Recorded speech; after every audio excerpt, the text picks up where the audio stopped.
오늘은 5월 가정의 달 세 번째 주일로 스승의 주일로 지키며 교회 절기로는 성령 강림 주일입니다. 오늘 우리의 스승 되시는 주님을 바라보며 또 주님이 약속하신 성령의 충만과 또 임재를 경험하시는 우리 대장의 가족들 되시기를 소망합니다.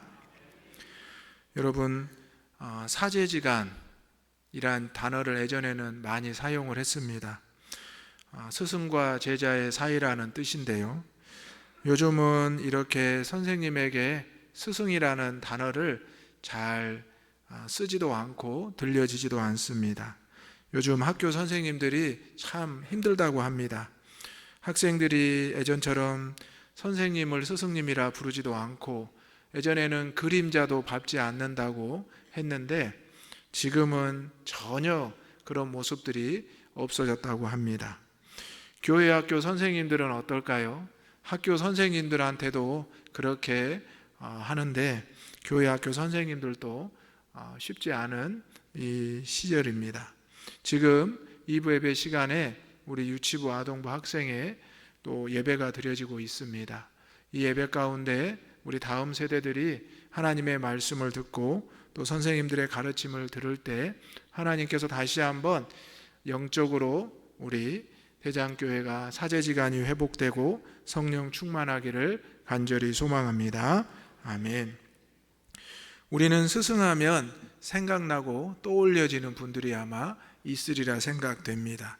국민학교, 초등학교 선생님들, 중학교, 고등학교 선생님들, 그리고 대학교 교수님들, 또 교회 학교 선생님들이 한 분 정도, 두세 분 정도 떠오르실 겁니다.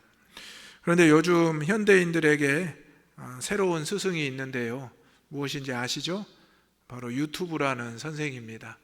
우리가 눈 뜨고 눈 감기 전에 늘 핸드폰을 보면서 내가 유튜브를 찾아서 무언가를 보기도 하고 누군가가 나에게 보내준 것을 보기도 합니다. 또 어떤 것이 궁금하면 예전에는 누군가를 찾아서 물어보고 배웠지만 지금은 편리하게 핸드폰으로 유튜브 창에 검색만 하면 여러 가지 다양한 레시피나 내용들이 방법들을 제공하는 것이 오늘의 현실입니다. 유튜브와 비슷한 다양한 SNS도 우리에게 많은 정보를 줍니다. 그래서 우스갯소리로 이 시대의 최고의 선생은 유튜브다라는 말이 나올 정도입니다. 예전에 우리나라 영화 중에 개봉해서 큰 흥행을 이룬 영화가 있는데요, 두사부일체라는 영화 여러분 생각나십니까? 뜻은 두목과 스승과 부모는 하나라는 조폭 영화인데요, 이 두사부일체라는 이 우스운 표현은 군사부일체라는 말에서 비롯되었습니다. 임금과 스승과 부모의 은혜는 같다. 오늘날 우리가 살아가면서 이렇게 사제지간 또 하나님께서 베풀어 주신 그 은혜의 자리, 은혜의 관계를 우리가 너무나 쉽게 생각하고 잊어버릴 때가 있다는 것입니다. 오늘 본문의 말씀에는 두 사람이 등장하는데요, 오늘 말씀은 성령 충만한 사제지간이라는 제목으로 말씀을 전하고자 합니다. 오늘 두 사람의 이름은 비슷합니다. 누구죠? 엘리야와 엘리사입니다. 엘리야 이름의 뜻은 여호와는 나의 하나님입니다. 엘리사 이름의 뜻은 하나님은 구원이시다라는 뜻입니다. 스승과 제자의 이름이 이렇게 비슷하기도 합니다. 엘리야는 엘리사의 스승이며 엘리사는 엘리야의 제자가 되었습니다. 그들이 서로 원해서 된 것이 아니라 하나님께서 택하시고 부르셨기 때문에 엘리야가 부름을 받았고 엘리야의 사역의 말미쯤에 엘리사가 부름을 받게 되었습니다. 오늘 우리가 누군가를 스승으로 모시고 또 누군가에게 제자가 된다는 것은 때로는 내가 의도하지 않아도 자연스럽게 또 어쩔 수 없이 그런 관계가 맺어지는 경우도 있습니다. 교회 안에서도 이 사제지간 또 스승과 제자의 관계도 많이 있습니다. 제가 대장교회에 와서 성도님들 신방을 하면서 또 함께 이야기를 나눠보니까 아무개 장로님이 저 교회 학교 선생님이셨습니다. 아무개 권사님이 저를 가르쳐 주셨지요. 또 아무개 장로님 권사님께서는 저 집사님이 또 저 권사님이 제 제자였습니다. 이렇게 말씀하시는 내용을 듣게 되었습니다. 교회 안에서도 이렇게 스승의 모습과 제자의 모습이 목회자뿐만 아니라 여러 가지 항존 직분자나 또 모든 성도들의 삶에서 나타나게 된다는 것입니다. 또 우리 교회의 전통은 이제 학생부 고3을 졸업하면 이제 청년부가 되는데요. 개중에는 바로 교사로 이제 오는 경우가 있습니다. 그래서 학생부 고3에서 그 다음에 대학교 1학년이 됐는데 바로 교사로 임명이 돼서 우리 아이들을 가르치게 됩니다. 작년까지는 언니나 형이나 오빠였는데 이제 올해는 바로 선생님이 돼서 이제 제자들과 함께 가르치고 배우는 모습이 또 귀하고 아름다워 보입니다. 오늘 우리가 스승으로 또 우리가 제자로 여러 가지 모습이 있지만 엘리야와 엘리사의 모습을 통해서 하나님이 기뻐하시고 인도하시는 성령 충만한 사제지간이 될 수 있기를 주님의 이름으로 축원합니다. 아멘. 그렇게 하기 위해서 먼저 첫 번째로 엘리야와 같은 바른 스승이 되어야 합니다. 1절의 말씀 읽어보겠습니다. 시작. 여호와께서 회오리 바람으로 엘리야를 하늘로 올리고자 하실 때에 엘리야가 엘리사와 더불어 길갈에서 나가더니. 아멘. 엘리야는 우리가 잘 아는 대로 하나님의 귀한 사명을 감당한 선지자입니다. 바알과 또 아세라 선지자들과의 갈메잘 싸움에서도 큰 승리를 거두었고요. 또 그의 많은 생애에 하나님의 귀한 사명을 온전히 감당했던 뛰어난 선지자였습니다. 그런 선지자가 이제 엘리사라는 제자를 택하고 그에게 가르침을 전하고 있는 것입니다. 그런데 우리가 기억할 것은 엘리야는 하나님의 부름을 받고 하나님께서 택함을 받아서 이제 그 마지막은 죽지 않고 하늘에 승천한 선지자로 알고 있습니다. 구약의 에녹이라는 사람도 그렇게 하나님 앞에 부름을 받았고 엘리야도 하나님 앞에 죽음을 보지 않고 들려 올림을 받은 선지자입니다. 하나님께서 엘리야에게 이 말씀을, 이 계획을 알려주셨습니다. 오늘 2장 1절에 보면 여호와께서 회오리 바람으로 엘리야를 하늘에 올리고자 하셨다. 이것을 엘리야에게 알려주셨습니다. 사실 바람직한 스승의 삶이란 쉽지는 않습니다. 우리가 누군가를 보고 듣고 따를 때 그 사람의 장단점을 다 보게 마련입니다. 인간적으로 볼 때 엘리사가 보아도 엘리야의 단점도 부족한 면도 있었을 것입니다. 하지만 엘리야 선지자는 바른 스승이 되기 위해서 하나님과의 관계를 늘 붙잡고 있었다는 것을 보여줍니다. 우리가 누군가에게 부족하지만 스승이 된다는 것은 하나님과의 관계가 바로 세워졌을 때 가능할 것입니다. 오늘 저와 여러분의 스승의 모습이 있다면 하나님과의 관계를 먼저 바로 세울 수 있기를 소망합니다. 하나님과의 바른 관계를 세운다는 것은 바로 하나님 앞에 예배하고 하나님 앞에 기도하는 것입니다. 지난 주일에 우리가 온세대 예배를 드렸습니다. 온세대 예배는 1부 예배, 교육부서 예배를 따로 드리지 않고 2부 예배 이 시간에 한 공간에서 조부모님과 부모님과 손자, 손녀들, 자녀들이 함께 예배를 드렸습니다. 그렇게 함께 예배를 드리는 이유는 무엇이었을까요? 평소에는 떨어져서 예배를 드리다가 아버지, 어머니와 할머니, 할아버지와 또 교회의 많은 온 성도들과 함께 예배를 드리면서 바른 스승의 모습, 바른 어른, 장년의 모습을 보여주기 위함입니다. 물론 우리 어린 아이들의 예배하는 모습도 우리 어른들도 지켜보기 위함입니다. 우리는 오늘 엘리야의 이 바른 모습, 하나님의 계획에 철저하게 순종하고 있고 따르고자 하는 엘리야의 모습을 볼 수가 있습니다. 자신을 회오리 바람으로 하늘에 데려 올라간다는 것, 여러분 한번 생각해 보십시오. 이 회오리 바람은 우리가 흔히 말하는 태풍과도 같습니다. 미국 아메리카 쪽에서는 허리케인이라고 하는데요, 여러분이 영화나 TV를 보시면 얼마나 그것이 무섭고 두려운 것인지 보게 됩니다. 자동차나 집이나 나무가 뽑혀서 하늘에 올라가는 것입니다. 이것을 우리는 자연적인 현상으로 보는데, 하나님께서 이 엘리야 선지자를 회오리 바람, 돌풍으로 하늘로 올라가게 하신다는 말씀입니다. 엘리야는 어떤 생각을 했을까요? 내가 이제 하나님의 때가 가까워 왔구나. 이제 나는 하나님께로 돌아가겠구나. 그러면서 엘리야는 엘리사 제자에게 분명히 말을 합니다. 첫 번째로 말을 했던 것이, 나는 이제 하나님께 들려 올릴 테니 너는 나를 떠나라고 말을 합니다. 왜 그랬을까요? 바로 이것은 인간적으로 엘리사를 걱정했기도 때문입니다. 돌풍이 불고 회오리 바람이 일어나면 자신은 올라가겠지만 엘리사가 그 옆에 있다 어떤 고통과 아픔과 사고를 당할지 모르기 때문입니다. 또 두 번째 뜻은, 이제 엘리사 선지자가 자신의 제자로서 어떤 각오와 자세를 말하는지를 시험하기 위함이라 생각할 수 있습니다. 이 두 가지의 생각을 가지고 엘리야 선지자는 엘리사에게 나를 떠나라고 말을 했습니다. 그런데 엘리사 선지자는 뭐라고 했을까요? 결코 떠나지 않겠다라고 선언하고 다짐하고 따라갑니다.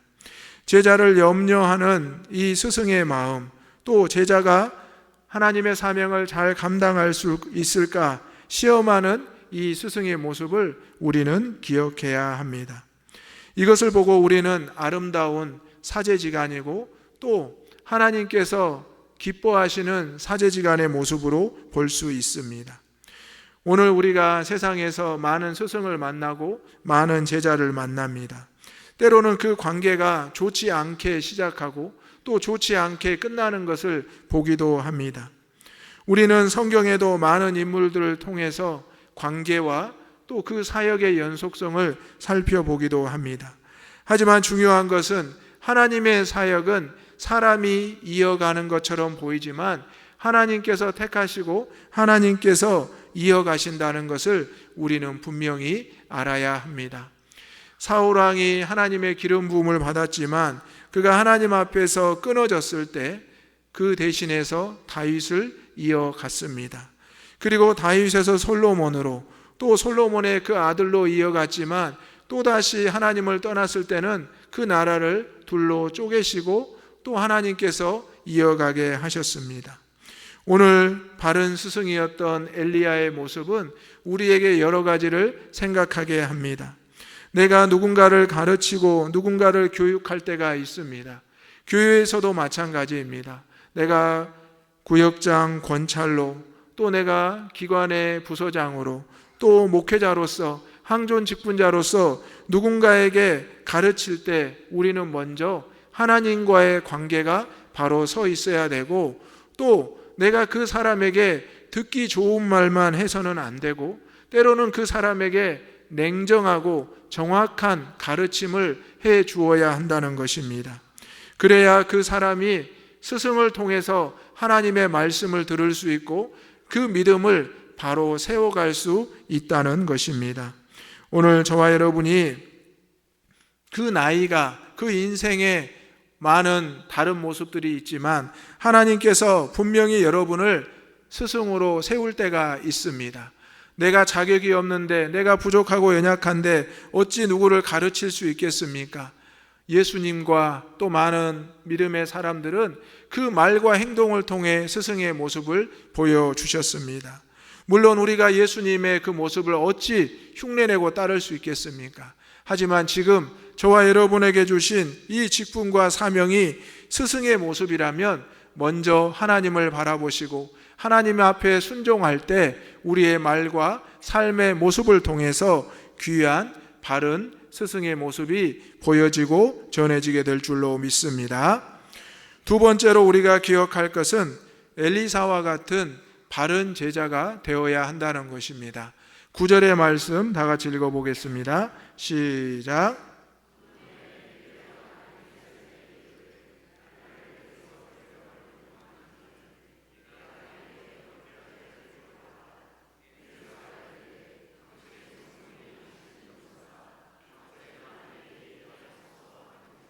아멘. 말씀드린 대로 엘리야 선지자가 엘리사에게 떠나라고 했습니다. 그런데 엘리사 선지자는 나는 여호와께 맹세하고 여호와의 살아계심과 당신의 생명, 즉 스승 엘리야의 생명에 두고 맹세하여 결코 떠나지 않겠다라고 고백을 합니다. 결국 엘리야 선지자는 제자를 데리고 이제 길갈에서 베델로, 베델에서 여리고를 차례대로 방문하게 됩니다. 바로 스승을 떠나지 않았던 엘리사는 어떤 마음이었을까요? 스승이 자신이 이렇게 하나님 앞에 들려 올라갈 때 회오리가 칠 것이니 나를 떠나라고 말했을 때 엘리사 선지자는 그것을 두려워하지 않았습니다. 그리고 그것을 염려하지 않았습니다. 나의 스승이며 또 하나님께서 만나게 해주신 엘리야 선지자를 결코 놓지 않겠다라고 했던 것입니다. 그러자 엘리야 선지자는 엘리사에게 말을 합니다. 내가 내게 무엇을 줄까? 내게 구하는 것을 내게 말해보라. 이제 자신에게 끝까지 떠나지 않겠다는 이 엘리사 선지자의 모습을 보고 이제 엘리야 선지자는 그를 축복하게 됩니다. 그런데 오늘 말씀에 보면 9절 후반부에 엘리사가 이르되 당신의 성령이 하시는 역사가 갑절이나 내게 있게 하소서 하는지라. 여러분, 엘리야 선지자가 가지고 있었던 성령의 역사, 그 능력의 몇 배를 구했죠? 2배. 갑절이면 2배잖아요. 이렇게 보면 엘리사 선지자도 참 욕심과 열정이 있는 사람이다 생각이 됩니다. 보통 제자들이면 아이고 스승님, 그저 스승님 반만 따라가면 좋겠습니다. 그 조그만한 능력이라도 저에게 주십시오. 기도해 주십시오라고 했을 것인데 엘리사 선지자는 아주 당당하게 말을 합니다. 당신의 성령이 하시는 역사가 갑절이나 2배나 내게 있게 하소서. 여러분, 이 엘리사 선지자의 모습이 저와 여러분의 모습임을 고백하시기를 바랍니다. 보통 스승님들은 제자들이 뛰어넘기를 바랍니다. 자신을. 많은 스승들이 그런 고백을 합니다. 그런데 제자들은 그것을 감사하게 여기지 못하고 오히려 욕심을 부려서 어려운 관계로 이끌어 가기도 합니다. 하지만 오늘 하나님 앞에서 엘리사 선지자가 구했던 것은 그 시대적인 배경을 살펴볼 수 있는데요. 바로 부모에게서 맏아들이 2몫의 유산을 받는 전통이 있었다고 합니다.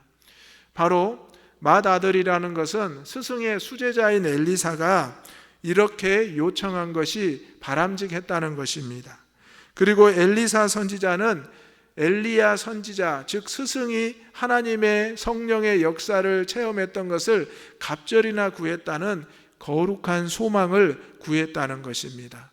여러분, 제자의 모습으로 거룩한 소망을 갑절이나 구하시기를 주님의 이름으로 축원합니다.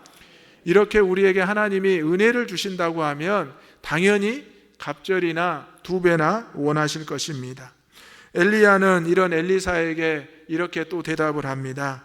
내가 어려운 일을 나에게 구하는구나. 이것은 무슨 말씀일까요?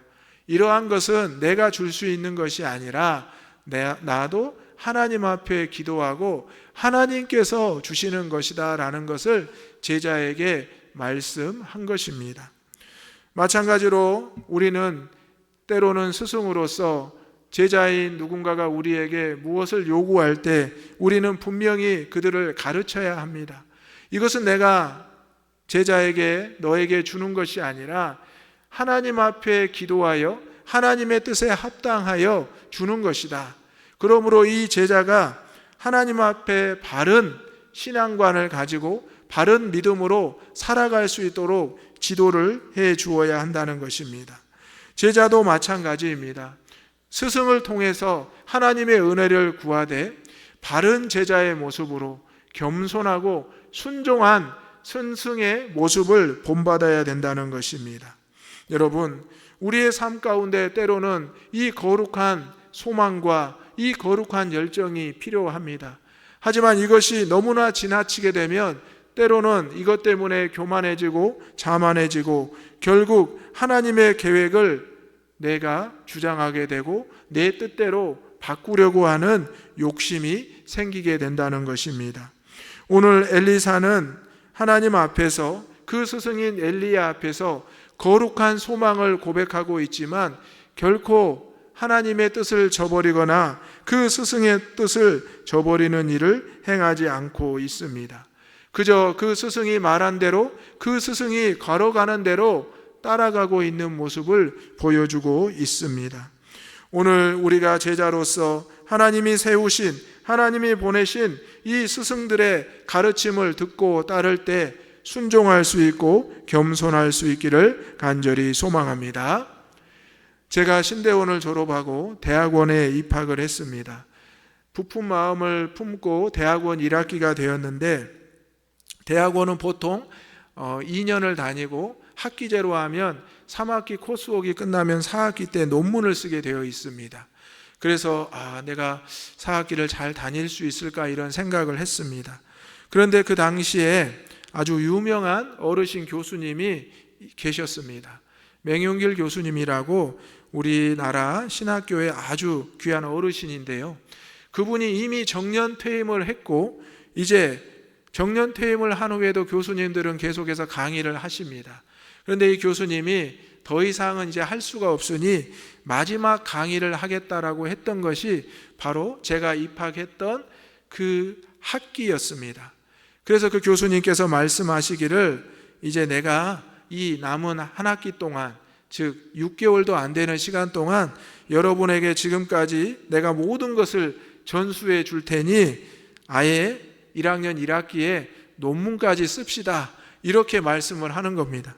그 말씀을 듣고 첫 시간부터 너무나 걱정이 됐습니다. 필수 과목이라 피할 수도 없고 어떻게 할까 두려운 마음에 수업에 임했는데요. 정말 교수님께서는 그 학기 내내 정말 우리가 생각하기에 감당하기 어려울 만큼 과제를 내주시면서 수업을 진행하셨습니다. 그리고 결국 그 기말 과제가 논문을 쓰는 것이었습니다. 여러분 어떻게 됐을까요? 저는 그 1학기 동안 정말 힘들게 그 수업에 참여를 했고 결국 논문을 완성할 수가 있었습니다. 그 교수님께서 스승님께서 강하게 바르게 가르쳐 주시지 않았다면 과연 논문을 쓸 수 있었을까요? 어쩌면 3학기만 지나고 수료로 끝났을 수도 있습니다. 하지만 그 교수님께서 자신이 배워온, 자신이 가르칠 수 있는 것을 최선을 다해서 가르치셨고 저는 또 같은 동료들과 함께 끌려가기만 했는데 그것이 논문을 쓸 수 있게 되는 귀한 기회가 되었다는 것입니다. 여러분, 바른 스승의 모습 앞에 바른 제자의 모습이 있을 때 하나님의 귀한 열매가 맺혀진다는 것, 여러분도 학교 생활과 교회 생활과 사회 생활을 통해서 분명히 경험하셨을 것입니다. 내가 할 수 있다고 생각했지만 나 혼자 하는 것이 아니라 누군가가 우리를 지도해 주어야 되고 누군가가 우리를 가르쳐 주고 또 내가 그것에 순종하고 겸손하게 받아들일 때 열매를 맺고 또 결과가 나타난다는 것입니다. 오늘 엘리야 선지자는 바른 스승으로 엘리사 선지자는 바른 제자의 모습을 보여줍니다. 그리고 하나님께서 계획하신 대로 이제 둘 앞에 회오리바람, 돌풍이 불었습니다. 그리고 그 가운데 불수레와 불말이 내려왔고 엘리야 선지자는 올라타서 승천하게 되었습니다. 이제 그것을 목격한 엘리사 선지자는 놀라운 은혜를 경험하게 된 것입니다. 오늘 저와 여러분의 신앙의 모습 가운데서도 이런 놀라운 영적인 체험을 할 수 있기를 주님의 이름으로 축원합니다. 세 번째로 우리가 기억할 것은 성령으로 충만한 관계가 되어야 한다는 것입니다. 14절의 말씀 다 같이 읽어보겠습니다. 시작. 엘리야의 몸에서 떨어진 그의 겉옷을 가지고 물을 치며 이르되 엘리야의 하나님 여호와는 어디 계시니까 하고 그도 물을 치매 물이 이리저리 갈라지고 엘리사가 건너니라. 아멘. 엘리야 선지자가 엘리사에게 떠나라고 말을 했는데 엘리사가 끝까지 따라왔습니다.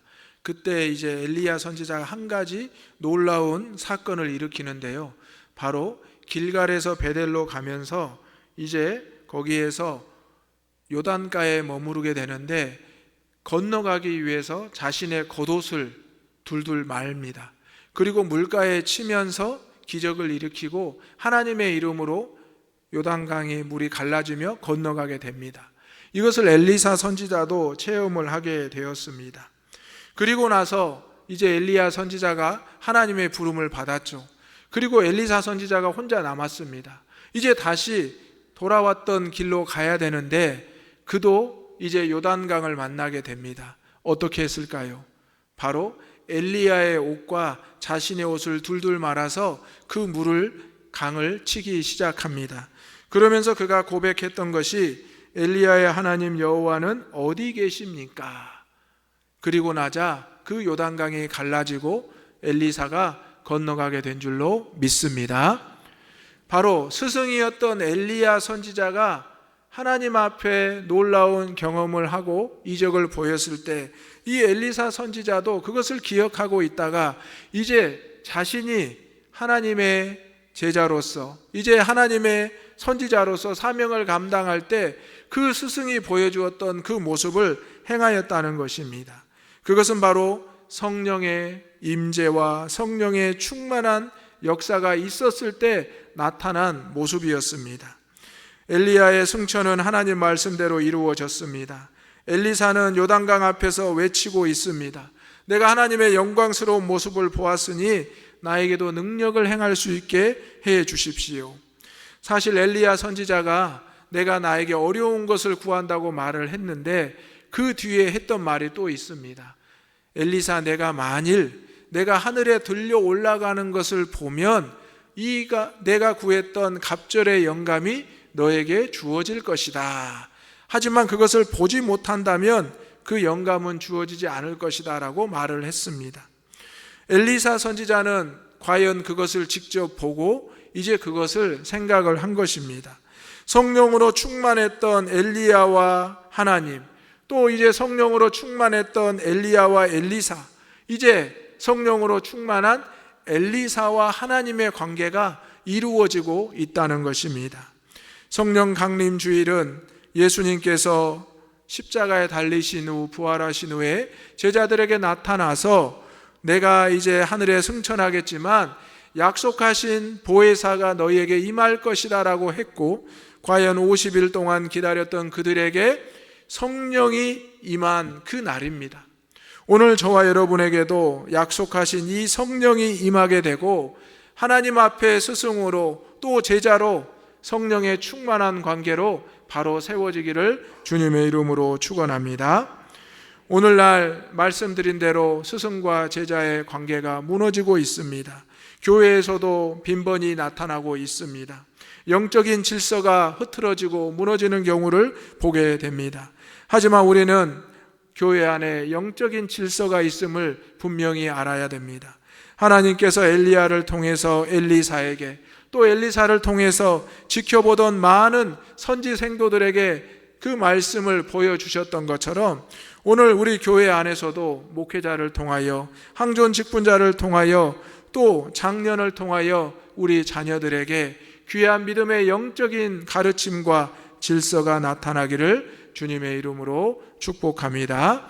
이러한 모습이 우리의 가정에도 우리가 섬기는 모든 삶의 공동체에서도 나타나기를 지켜갈 수 있기를 주님의 이름으로 축원합니다. 아멘. 기도하겠습니다.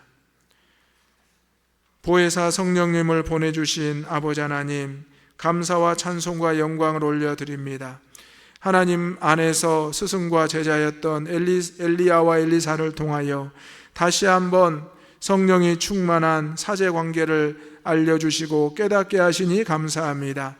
영적인 질서가 무너지는 이 시대에 몸된 교회 안에서 다시 한번 하나님의 계획이 하나님의 질서 가운데 나타나고 세워지게 하여 주옵소서. 가정이 세워지게 하시고 세상이 다시 세워지게 하여 주옵소서. 그리하여 모든 영광을 하나님께서 허락하여 주시고 하나님께서 베풀어 주옵소서. 우리의 스승 되시는 예수님의 이름으로 기도하옵나이다. 아멘.